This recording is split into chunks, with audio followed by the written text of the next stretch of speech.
Ooh, a spicy question. I because love the writing is sort of everything, right? Like you kind of can fix plot holes, but if the writing isn't so some there, readers love that, and some readers are like, but I wanted more of this. So it's kind of a gamble. Hello and welcome back to the Right and Wrong podcast. Joining me today is a best-selling author and publishing director at Hodder and Stoughton, Phoebe Morgan. Hello. Hi, thank you so much for having me. Thanks so much for coming on. Lots to talk about. You've done lots of things in publishing, including writing. So let's start with your latest novel, The Trip, which is out right now. Tell us a little bit about it. Sure, I will. I'm also impressed that you managed to pronounce Stoughton correctly because lots of people don't. And we had a big rebrand at Hodder last year, I think, where we have a new logo, which is actually a little stoat, the animal, because so many people could not get Stoughton correct. So thank you for the correct introduction. I actually looked that up and I was reading about the choice to make a stoat the emblem. It was a big deal. It comes from an old poem, which is actually very cute. If you're a publishing nerd, which I am, then it's actually quite nice to know the history of the company, which is 150 years old. So that's where the name comes from, this old poem, which one of my colleagues found. Anyway, it's Stoughton. My own writing. The latest book is called The Trip, yes. And it is a thriller. It's set in Thailand, in Bangkok, and also in one of the little islands off the coast of Bangkok. And it's about four friends, two couples, who go on what they think is the holiday of a lifetime, which turns out very much not to be, when a stranger from their past appears and shatters their idea of paradise. So it's my fifth psychological thriller, and it just came out in the UK back in May, and it's out in the US in October. Amazing. And I was going to say, your fifth novel, your first one came out in 2017. Yes, correct. Psychological thrillers, what was it that drew you to writing that? So I read a lot in that area, and I also now publish a lot of authors in that area. So I'm very immersed in the genre as a whole. But when I actually first started writing my debut novel, it was a book called The Dollhouse, and it wasn't really a psychological thriller when I wrote it. It was more of a sort of book club novel about two sisters and the dollhouse that their father made for them when they were little, which is based on one that my dad made for me. And then when I sent it out to agents, I knew a lot less about publishing than I do now. And so I sent it out cold to lots of different agents. And my agent, Camilla, who signed me at Darley Anderson, gave me a little feedback, and we worked together on the edits for about 6 months before I actually signed a contract with them. And she kind of helped me craft it into a thriller. And I think there was always the bones of a thriller there, but they were very much buried under the surface. So I would say it kind of is down to her that I moved into that area. And now I really love it. Like I do sometimes think about writing something different, but in general, I love the pace of thrillers, and I love psychology and people. And then, really most of those novels are about people in our minds and what makes us tick, and the secrets and lies that people keep from each other. And I think that's a sort of endlessly fascinating subject. And so I'm glad to have been able to sort of lend my voice to, there's a lot of voices in this space. I know that it's a competitive area, but I think it's an area that readers will always want to buy and read and enjoy. And so my aim as a writer is really to provide them with that sense of escapism, because I know from reading psych thrillers myself, it gives me the ability to completely switch off my brain in that way and just really focus on the writing and the plotting and get really lost in the secrets of other people, which can be quite nice and refreshing. Yeah, I can imagine. Is it difficult being someone that you work in that space? Obviously, like you mentioned, it's a very psychological thrillers are so popular that there's a lot of people writing them, and you not just writing in that space, also working in that space, knowing kind of how tricky it is to thread the needle. Does it make it difficult for you to is there a lot of pressure when you're thinking in yourself, how do I make this one stand out? Yes, definitely, because I do think it is a crowded area, as I said, and I've sort of come to the conclusion that it's very difficult to find a wholly original idea, and that actually what makes novels stand out is the writing and the characterization. And occasionally you will get a book that cuts through with an idea that feels very unique, or potentially a structure that feels very unique, which I am quite interested in. I think structurally novels can be made to feel much more stand out by doing something unusual with the way that it's constructed. So, for example, I really love a novel called Eight Detectives by Alex Pavese, which I don't have anything to do with it. I didn't publish it, but structurally it's really interesting and clever. And I also did publish a book called Girl A by Abigail Dean, which has a really great structure where it's about 6 or 7 different siblings, and the way the story unfolds, it hides a big secret from the reader, and that's all done through her use of structure. And so I think sometimes the way to stand out in that field is that, rather than having, to have an idea which is wholly original and different from anybody else's. I think that's very, very hard to do. And occasionally you'll get what we would call in publishing a sort of high concept idea, which can work, but I think sometimes can fall flat as well. So I think it's a balance. And for me, when I'm reading a novel, I do think a lot about the hook and the concept, but that in itself doesn't necessarily have to be totally original. It more has to be something that I can easily summarize, that I can get across to a reader on a jacket and in a title and to my teams at Hodder. And then what I want is the voice to feel elevated and for me to feel as though I'm in really safe hands as someone reading. And so I guess I try and apply the same principles to my own writing. And I obviously do want to have ideas that feel fresh and new, but I also think it's important to hone your craft and bring your own voice to your thrillers, because there will always be overlap and crossover in that area of the market, and that's kind of unavoidable, I think. Yeah, there's only, especially if you're writing in a sort of genre format, you're writing to an audience who want a certain thing. So yeah, it is part of your mission statement is to basically do a similar thing that has been done before in the genre. Yeah, I think that's a good point. And I think readers do like that as well. And we know they do, from the kind of research we do about demographics and what people are drawn to. And we analyze reviews on Amazon and other retailers. And so we know that not all readers need something to be, wow, this is like unique and something I've never read before. Often they want something that does feel a bit familiar, but is very well done. And I often feel as though commercial fiction can get a bad rap sometimes, and really commercial does not mean badly written. Commercial means very well written, but with also a great concept and a great plot behind it, and that's the driving force, and that's how we'll market it. But really it just means for a wide popular audience, and often there is overlap, but that's fine, because the main purpose of our books is to entertain people and to take them out of themselves and to provide them with a brilliant story. And that story then doesn't need to be fully original. It needs to be original, the author's work, but you know what I mean? I think it's fine for there to be crossover. And I do sometimes think authors get overly worried about that, when really what they should be focusing on is the characters and how succinct their hook is. And sometimes I think, if I think about some of the best thrillers and crime novels that I've ever read, then what makes them stand out is the characters. So, for example, someone like Liz Nugent, who's a brilliant Irish crime writer, her new novel Strange Sally Diamond is great, and the main reason it's great is because of the because of the character Sally Diamond. She's a very unique creation as a character, and I think it's more doable to create a unique character than it is to create an entirely unique plot. Yes, I think that's fair, and something I imagine that you hear a lot. I hear a lot from authors when they're looking at talking to agents or editors or whoever it may be, and that when you ask the questions like, what are you looking for? Usually one of the main things is like, I'm looking for an original voice. Yes, I think the voice is really important. And also you can tell quite quickly, I would say. I mean, as an acquiring editor, I get sent a lot of submissions. I've actually just been doing some submission turn downs today, which is not a nice part of the job. It's when you have to email the agents and say you're not going to be acquiring. And I know that those emails get passed on to authors sometimes. So I'm always trying to be quite careful about how I craft things in case it does get passed on. You want to be constructive but helpful, and sometimes it is just a case of saying, I'm sorry, I just didn't fall in love with this, and that's really hard to hear. But for an editor, we only have a certain amount of titles that we have space and time for on the list, so we do have to be quite selective about what we buy. And I think if I think about all the novels that I have acquired over my career, I've really got to grips with the voice really from the first page. Like, I've sort of always known that it was going to be something I've loved really quite early on.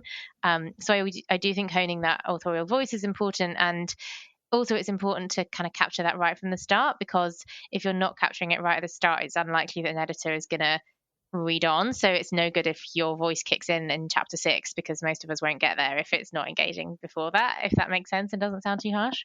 No, it makes perfect sense, because the voice needs to be the thing that is from start to finish. Yeah, I think so.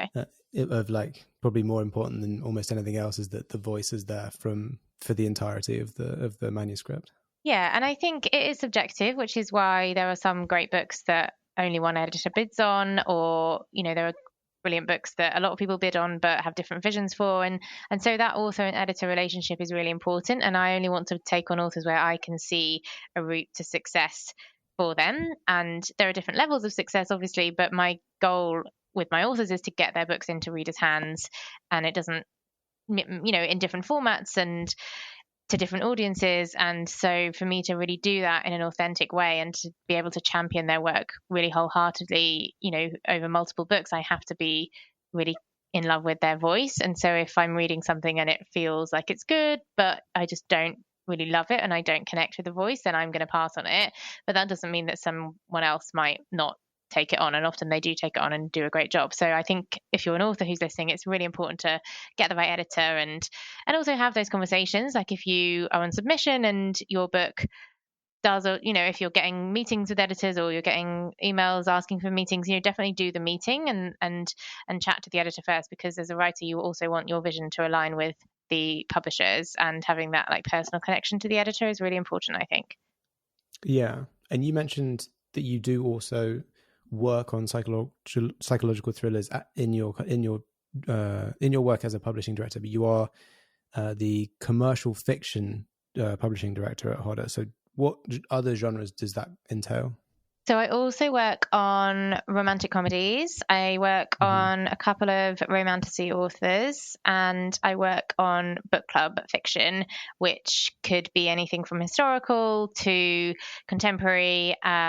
I do less of that, I would say, but I can do that. And my remit is across those genres. So anything that could fall into the commercial category. So essentially anything that I think could sell to a popular audience with a strong, clear hook and a great authorial voice. And the key things I also look for are how it fits with the rest of the Hodder list, because our list is quite big and we have some very established authors like Stephen King and John Grisham and Lucy Score, and authors that are repeating every year and sometimes multiple books a year, so some of the slots go to them. And then we have a set amount of debuts that we've bought already, and so then when stuff comes in it's kind of already competing against that list. And that's not to put anyone off, but it's just more to give context. If you get rejected, it really doesn't mean your book isn't good. Like I have rejected so many great books. I really have. And so it's a lot of it is about timing and about position on the list, and do we have space? Do I have time as an editor? And I think as well, when you get more senior, which is something I'm finding now, you also have other demands on your time within a publishing house. So, you manage part of the team and you have direct line reports and you do strategy things and you do more senior leader meetings, and all of that takes away from, all of that's really interesting and I like it, but it takes away from your time to actually acquire and edit. And so that part of the job has to shift and change slightly. So I would say I acquire less now than I did a few years ago, for sure. Right. Okay. And you mentioned romantasy. Is that something that has recently fallen under the commercial fiction thing because it's trending, it's such a popular genre right now, or has it always been there? Yeah, so our list is interesting because it has an imprint called Hodderscape, which is our SFF imprint. So I published 2 authors onto that imprint, and they both write in the romantasy area, and I would say, obviously it's had a huge boom in the last few years. There's been a big resurgence in readers seeking romantasy out. It's hitting the charts a lot more. There are subscription boxes like Fairy Loot and Illumicrate, which work with us and with other publishers to provide sub boxes and get those books into readers' hands in a subscription model way. And so that has a big impact on sales as well. I think it's always been part of commercial fiction, but I think for a long time it was potentially more sidelined into the sort of science fiction and fantasy area, and now it's becoming a lot more mainstream, and publishers are sort of taking much more notice of it, which I think is great. There's a really big engaged audience for romantasy, and it'll be really interesting to see whether that trend, as it were, continues over the next few years. I'm sure it will, because I think the audience is massive, and the thing I found with my authors and going to some of their events is just that the readers are so dedicated, and in a different way to sort of more traditional crime readers, I would say. I mean, I've seen them come with tattoos of characters on their arms and making presents for the authors, and, you know, being really quite overwhelmed to meet the authors. And so, you know, it's quite a young audience, I think, so that plays into it a little bit. But it's great, you know, whatever gets people reading, I think is brilliant. And it's nice that there is a big community there. And yeah, we try to work with that community as much as we can. And I'm glad that it feels a bit more mainstream, because I don't think any genres should be unnecessarily sidelined, as it were. Yeah. But at the same time, you understand why certain genres fall under the bracket of commercial, because, you know, the things like your crime novels, your romance novels, they've always been very big sellers, reaching very broad audiences. Yeah, exactly. They've always been huge, and there will always be some people that won't really read romantasy. And so I don't think it'll ever have. I mean, I think the sales are very big and the audience is big, but that it's you know, there will be some people who won't necessarily read it, but maybe they'll try it, you know, and so that's great. I think there's always opportunities to reach new readers with other genres and get people out of their, you know, comfort zones a bit. But like you say, crime and romance are obviously just enormous areas of the market, and there's so many subgenres within them as well. So people will naturally find them a little bit more accessible, I suppose. Yeah. So you touched on it very briefly there, but what is the sort of, without going into too much detail, what is the sort of day-to-day of a publishing director? So it's really a mix, and part of the reason I like it is because it is quite varied. So today, for example, I've had a couple of meetings. I had the acquisitions meeting first thing, which is where editors pitch to the rest of the internal teams with books that we want to buy, and we then look at costings. So we look at a profit and loss report to see whether what we want to do is viable financially. I then had a cover art meeting where we look at new jackets with the design team and give feedback on those jackets. I will often have author meetings, so I'm having lunch with one of my authors on Thursday, and we're going to sort of brainstorm ideas for her new book and talk about the marketing campaign. I have catch-ups with my team that report to me, which is a mix of commissioning editors and editorial directors and assistants. So some of it is sort of doing that internal team piece. There are a lot of meetings. I think the big publishing houses particularly end up having a lot of meetings, and then with the submission reading, that essentially happens out of hours, so there just isn't time to sit at my desk and read submissions. So that all happens outside the 9 to 5, which I think is important to state, because again, that can be why it takes a bit longer for us to get back to agents. And then there's a lot of emails. You know, I'm emailing internal things. I've just sent around a big list of quotes that I've got for one of my debuts coming out next year to get the sales team excited about that. So it's all really with the overall goal of driving internal and external people towards the books that you're publishing. That's the overall aim. But then, like I said, it's also about your team and connecting with the other divisions, not just editorial. So it's a really like varied and flexible job, I think. And I've also just got back from doing a month in New York with the US team. So that was really fascinating to understand more about the American market and how that all fits together. And I think part of the reason I love the job is because, yeah, it does give you opportunities to travel, and I think it's becoming much more of an international business as the markets shift and change. We're working a lot more closely with America, and we're selling a lot of books into Europe. And we're just trying to think as on a more global scale about our readers and who they are and how we get our books into readers' hands on a global scale. So that's really interesting as well. Okay, yeah, it sounds very cool. It sounds like you're spinning a lot of plates, but they're all interesting plates. But would I be right in saying that at the core of it all remains the kind of your editorial input and working with authors and choosing commissioning books and things?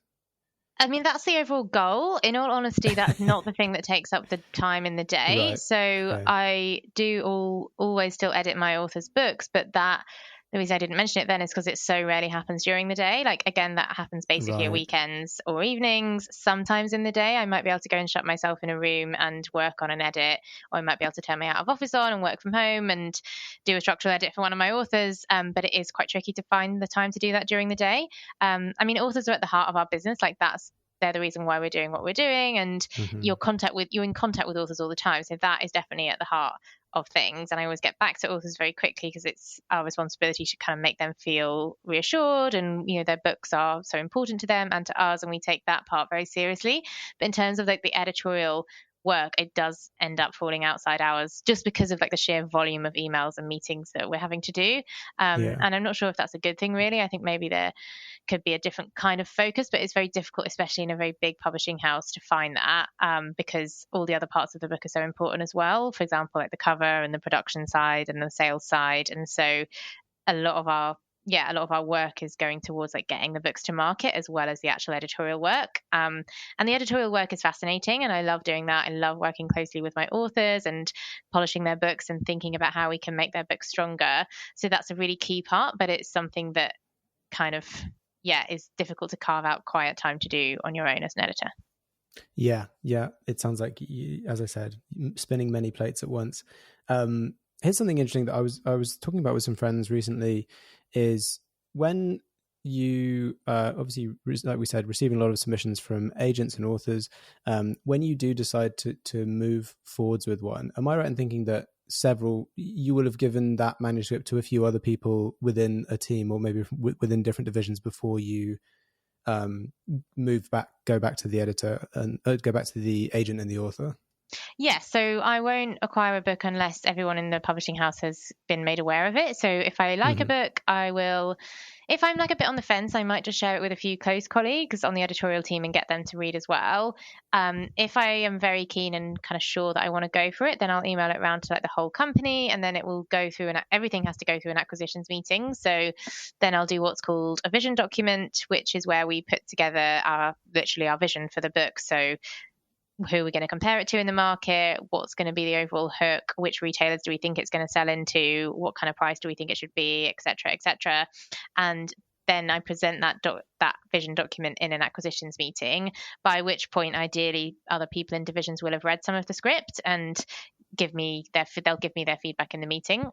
So all of that has to be done before I can make an offer. What I might do is tell an agent that I'm enjoying it, or I might say, I'm going to take this to a meeting next week, but I could never make an offer without other people having given a view on it. Okay. So then my follow-on question is, anyone who sees the bookseller will have read about these preempts that happen like the same day that the manuscript is received. How does that happen?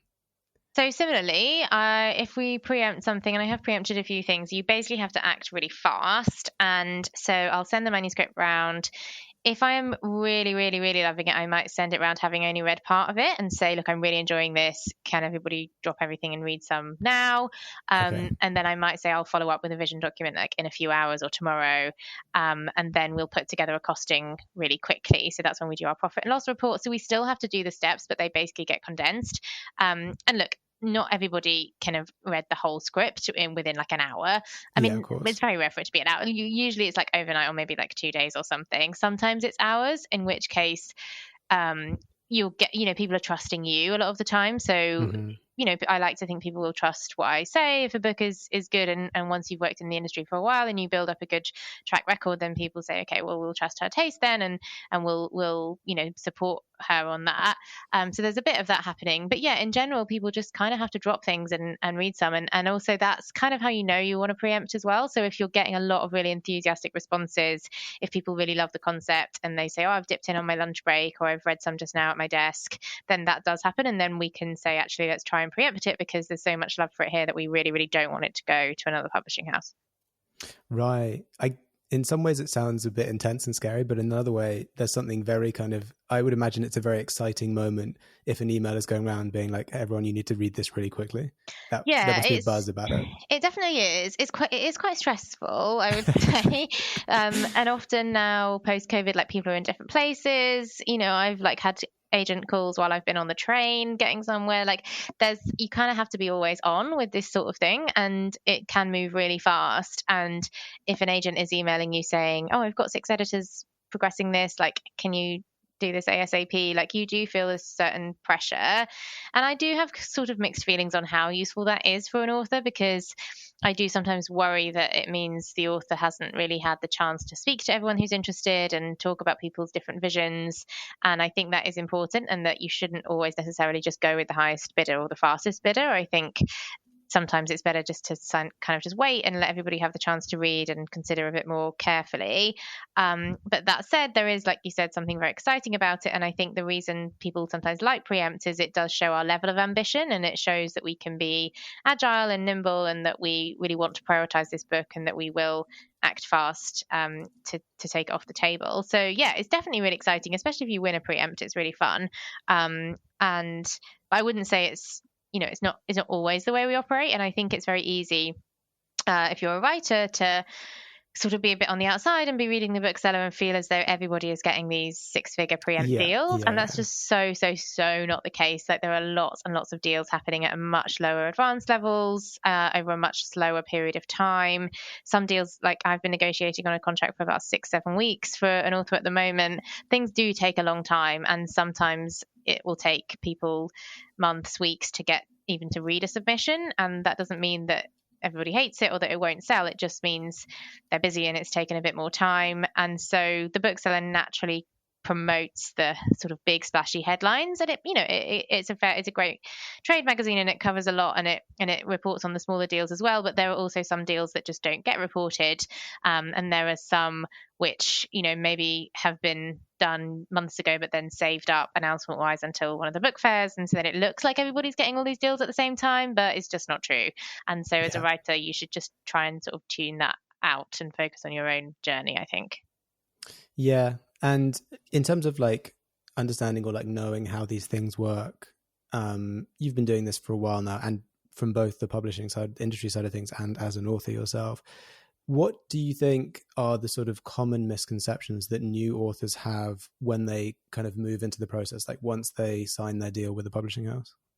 That's a good question. I think people potentially don't realize how long the process takes. So there are periods where you might not hear much from your editor because it's all happening behind the scenes, or we might have bought your book and it'll be published in 2025 or 2026. So we'll have an initial call and we'll do the edits, but then it might go silent because the marketing and publicity plans won't kick off until much later. And actually doing marketing 2 years in advance is kind of too far in advance. Like, there's too many books coming out in between now and then for it to really be successful. So often things don't ramp up until much closer to the time. So I think that's one thing. I think sometimes authors think that silence is bad, and it's not. It's just that we're working on lots of books and there's things happening behind the scenes that the author doesn't need to be involved with. I think the second thing is maybe involvement. So really it's our job as a publisher to design your cover and your title, and how we position the book is really a publishing decision, not an authorial decision.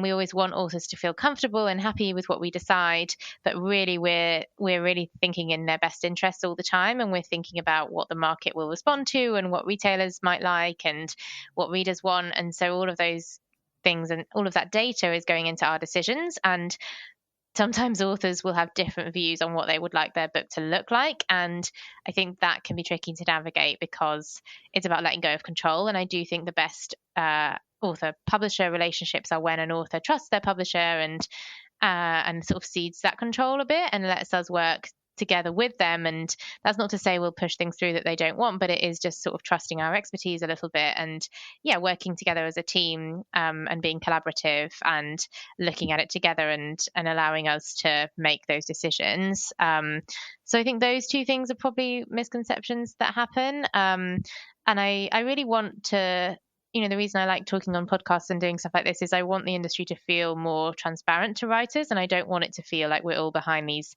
pearly gates and we're gatekeepers, and I don't want it to feel scary and intimidating. And I totally get that it can.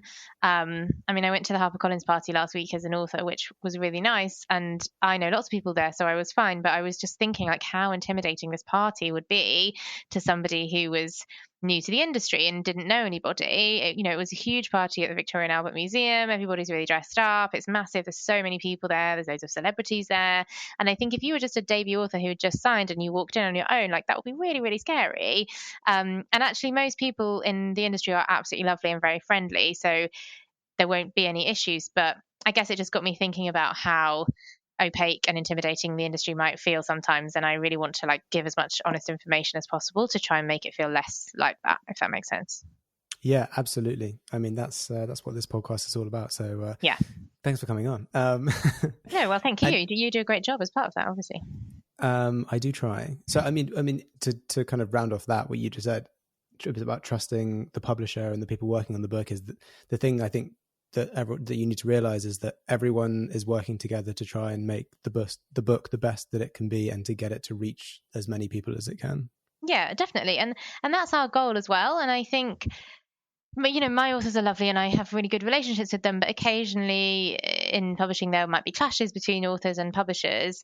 And sometimes I don't fully understand that because our goal genuinely is the same and there's no reason why we wouldn't want your book to sell. And yes, I think sometimes frustrations can come when a publisher maybe doesn't have as much resource as it could or should have, and then authors might feel they're not getting as much marketing support as possible or as they could have, or they look around and they see that other publishers have got more other authors have got more, and I totally understand that and I feel it and I can empathize, but I think you've got to kind of have that relationship with your editor where you can have honest conversations but also know that they have got your best interests at heart and that we're really all working towards the same goal, and that your job as a writer is to write the best book that you can and to help promote it and do all of that. That's brilliant. And if we have authors that are happy to do that, then that's great. But I think some of it is, just building that partnership with your publisher and building that trust and relationship and knowing that you're all working towards the same thing, which is getting the book into readers' hands. Yes. From everyone that I've met in publishing, the main thing is that everyone loves books and everyone wants all the books to be as good as they can possibly be and for as many people as possible to read them. Yeah, definitely. I mean, it's not really more complicated than that. That's definitely the overall goal. And sometimes things aren't perfect and things go wrong, but we do try to be the best that we can for our authors. And I think we do, a great job of that at Hodder. And I think it's important that you feel that you are supported by your publisher, and if you're not, then there's nothing wrong with raising that and having those conversations. And I also think that's why it's good to have an agent that can advocate on your behalf and have those conversations, because no author should ever feel uncomfortable or feel as though things aren't going their way. And so it's always fine to have those conversations and open conversations and ask questions. Like, I really do think that's really important that we have like an open dialogue with all of our authors, because it's their work and it's their book and it's so important to them as well. And every book is very important to us, but I think as an author and as a writer myself, like, nobody's going to know and love your book exactly the same way that you do. That's just not possible. And so, I'm very respectful of that. And I think it's good as an author to keep that in mind and also just to have, like you say, it's a really friendly community. So I think having other friends who are writers and being able to use them as a support system is really important. But what I would advise against is getting into that trap where you end up just comparing yourself to other writers all the time. And I think that can happen in writing groups and that can be quite tricky to navigate.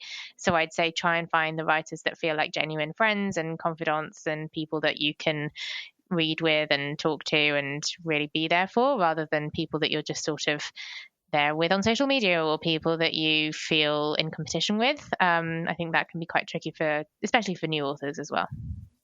Yeah, I totally agree. And that brings us to the point in the episode where we head over to the desert island and I ask you, Phoebe, if you were stranded on a desert island with a single book, which book do you hope that it would be? Well, my absolute favourite book is a book called After You'd Gone by Maggie O'Farrell. I don't know if you've read it. I just think she is such a beautiful writer, and I've reread it a few times, and every time I reread it, I sort of find another layer to it or another complexity to it. I think it's her debut novel, actually, and I have always loved her writing, and she has she was always successful, but I think she's become, much more successful over the last few books potentially. And this one was one of her first ones. And it's quite a sad novel. But I just think it's an amazing, like, very complex novel about like family dynamics and secrets. And again, like, her plots are, I actually think her plots are pretty original, but then the main thing that I love about Maggie O'Farrell is her voice, and I just think she has an amazing style of writing and way of looking at the world. And I can still remember reading that for the first time and just loving it so much. And I reread it again, actually, when I was on an island in Thailand, and just, being blown away again. So I'm always up for a reread of that. Okay. Are you a big rereader in general? I am actually, I reread a lot and I rewatch a lot, which I feel like it's maybe problematic. I probably ought to expand my horizons more. But I find rereading very, very comforting. I mean, not like immediately, like I'll need a bit of time in between, but I think in general, I always discover something else, or it just reminds me of how much I loved the book. Yeah, I am a big reader and rereader in general. I think I know some people who really never ever reread. But yeah, for me, with my favorite writers, I'll usually go back. Yeah. I'm not a rereader per se, but I would, mainly if I was waiting on a sequel that had been years in the making, I might audiobook a book that I'd already read, if that makes sense. Just refresh my memory. Yeah, and I think, you do need to give it a bit of time. I did once start reading a book and had completely forgotten that I'd read it, and then it felt like very familiar, and I was like, oh gosh, I've already read this book. And I don't do it with everything, but I think with the right books. And I think it depends why you're rereading as well. Like I think I reread all the Bridget Jones novels the other day, and I had just forgotten like how funny they are and how smart they are. And I was also I don't know if you've read them, but in the first one it's set around 1997 and there's the big Labour landslide, and so there's a scene where Bridget goes to a party after Labour have won the election, and obviously Labour have just won the election here, and so there's all this kind of symmetry that is quite funny to reread in hindsight. So sometimes I'll reread books for like humorous reasons, and sometimes just because I love the writing style and the prose. So I think it depends what mood you're in, but I think there's nothing wrong with a good reread. No, and you always find more details that you would have missed the first time around. Yeah, exactly. Yeah. Awesome. Next up, I have some questions about a bit more into the process of choosing manuscripts with the publisher, what's trending in publishing. But that's going to be in the extended episode exclusive to my wonderful Patreon subscribers. Head over to www.patreon.com/rightandwrong to sign up for that. So that you don't pick up a book, take it home, start reading it, and then think, this is not what I thought it was. Yeah, exactly. Yeah. Amazing. Well, that about wraps up this episode and this interview. So thank you so much, Phoebe, for coming on the podcast and telling us all about your writing and your work in publishing. It's been really, really fascinating chatting with you. Good. I'm so glad it's helpful. And thank you very much for having me on. You are so welcome. And for anyone listening, if you want to keep up with what Phoebe is doing, you can follow her on Twitter at Phoebe_A_Morgan, or on Instagram at Phoebe Ann Morgan. That's Ann, A-N-N. You can also find everything on her website, phoebemorganauthor.com. Phoebe's latest novel, The Trip, is out right now in all the usual places in the UK. Make sure to support the podcast by liking, following, and subscribing on your podcast platform of choice, and follow along on socials. Join the Patreon for extended episodes ad-free and a week early, and check out my other podcast, The Chosen Ones and Other Tropes. Thanks again to Phoebe, and thanks to everyone listening. We will catch you on the next episode.